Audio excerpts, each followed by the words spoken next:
Bonjour Christophe. Bonjour Stéphane. Donc nous nous voyons aujourd'hui pour une deuxième vidéo. Tout à fait. Le sujet c'est l'incarnation C'est ça. et ça fait partie des préoccupations, donc des patients que tu rencontres au fur et à mesure de ton parcours. C'est ça, des gens que je croise, que ce soit sur les salons ou qui viennent me voir, qui me posent souvent cette question. Donc la question de l'incarnation et aussi du chemin de vie. C'est ça.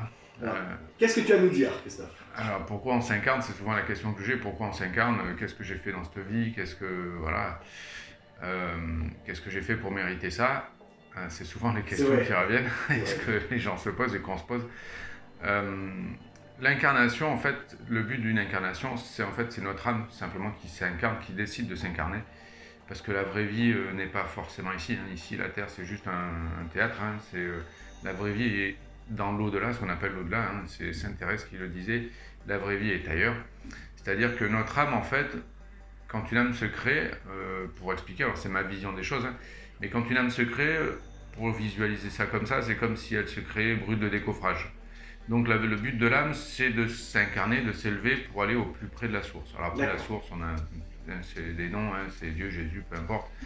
On n'est pas là pour parler religion. Mais le but de l'âme, voilà, c'est de partir du plan zéro et de s'incarner et de s'élever, pour aller au plus près de la source.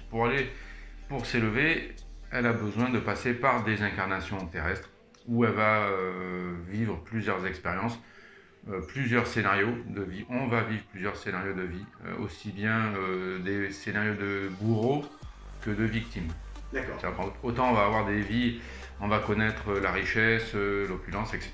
Autant on va connaître des vies de misère, des vies compliquées, des vies... Voilà.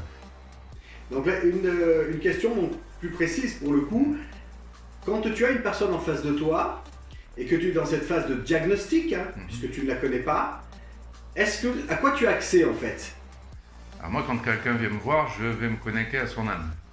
C'est son âme et les guides qui sont autour d'elle qui vont lui parler à travers moi et qui vont lui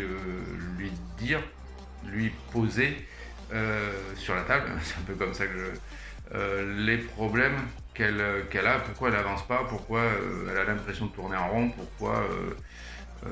voilà, il y a des personnes qui toute leur vie vont rencontrer le même type de personnes, le même type d'événements. Simplement, quand ça arrive comme ça, c'est pas qu'on n'a pas de chance, c'est simplement qu'on est venu travailler quelque chose et que tant qu'on ne l'a pas compris, voilà, c'est le cycle. D'accord. Donc, la personne qui est en face de toi donc, a une problématique, qu'elle l'exprime ou pas, et toi, donc, tu as quelque part accès comme un livre ouvert, c'est un peu ça, à l'entièreté de sa vie, d'avant ou d'après, ou c'est parce que tu décèles une difficulté que tu vas chercher un diagnostic précis? Alors moi, je vais pas cette image de livre ouvert, c'est-à-dire que moi, je vais avoir accès qu'à ce qui est nécessaire d'avoir accès. C'est-à-dire que c'est pas la peine qu'on me raconte on va pas me raconter toute sa vie de la naissance jusqu'à, par exemple, ses 40 ans, si elle a 40 ans, ou ses vies antérieures, si c'est pas nécessaire. C'est-à-dire que s'il y a une problématique de sa vie actuelle qui a un lien avec une vie antérieure, je vais avoir l'information. Si c'est quelque chose qui a eu lieu dans l'enfance, un traumatisme, quelque chose, et qui a un lien aujourd'hui émotionnel, on va appuyer dessus, on va dire voilà, aujourd'hui vous fonctionnez comme ça parce qu'aujourd'hui voilà, il y a eu cet événement dans l'enfance ou dans cette vie antérieure qui fait que. D'accord. Donc en tant que thérapeute pour le coup, puisque nous avons compris que tu étais médium, d'accord, et en tant que thérapeute, qu'est-ce que tu peux proposer, qu'est-ce que tu proposes à un patient avec une problématique sur laquelle il bute aujourd'hui? Quelle serait quelque part l'ordonnance que tu ferais?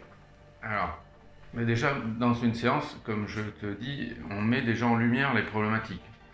On éclaire le problème. Donc déjà la personne quand elle est dans la séance, elle comprend pourquoi elle tourne en rond, pourquoi elle avance pas. Donc déjà ça c'est mis en lumière. Donc déjà ça implique un travail sur elle, un travail personnel de modification.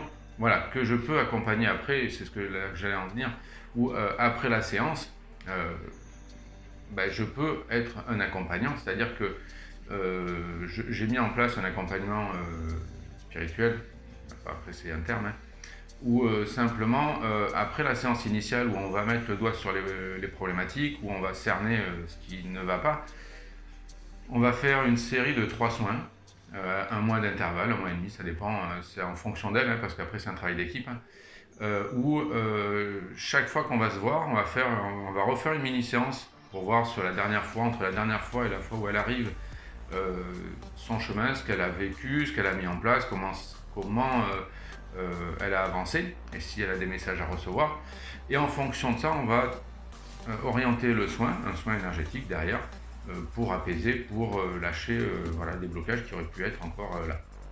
Ce qui est intéressant dans ce que tu nous dis, c'est qu'au final, je vois qu'en pharmacie, par exemple, on a la visite pharmaceutique, hein, l'entretien pharmaceutique, où le pharmacien, au fur et à mesure que la personne prend ses médicaments, vérifie les constantes, vérifie en fait la façon dont c'est calibré, sur 2-3 séances au final, et en fait, c'est une démarche similaire.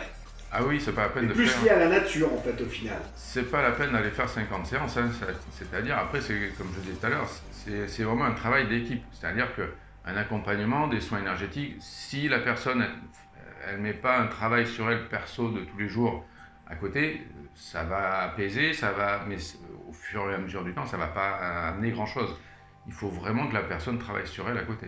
Est-ce que quand la personne est partie, est-ce que toi tu coupes tout ou est-ce que tu as un travail à faire sur elle pendant qu'elle n'est pas là, avant qu'elle revienne?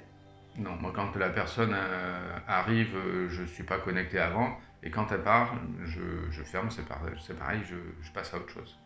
D'accord. C'est important parce qu'on a tellement entendu de gens qui soi-disant travaillent sur des choses, un machin. Ok, ça paraît toujours assez nébuleux parce qu'on ne peut pas vérifier. Non, parce que déjà, un soin énergétique, on n'a pas le droit de faire un soin énergétique à quelqu'un qui n'est pas au courant. Ah, d'accord, donc c'est encadré. Donc il y a un encadrement. Voilà, déjà, moi je ne peux pas me permettre de faire un soin à quelqu'un une fois qu'elle est partie. Par exemple, je reçois quelqu'un en séance et puis je me dis, bah, tiens, ça serait bien que je lui fasse un petit soin pour l'apaiser parce qu'elle était stressée dans la séance. Non, ça c'est quelque chose que je n'ai pas le droit. D'accord.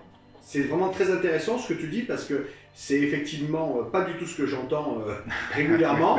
Voilà, donc voilà, avec tout le côté charlatanisme qu'on peut voir ou effet de manche comme on dit. Et là au moins on a une démarche claire.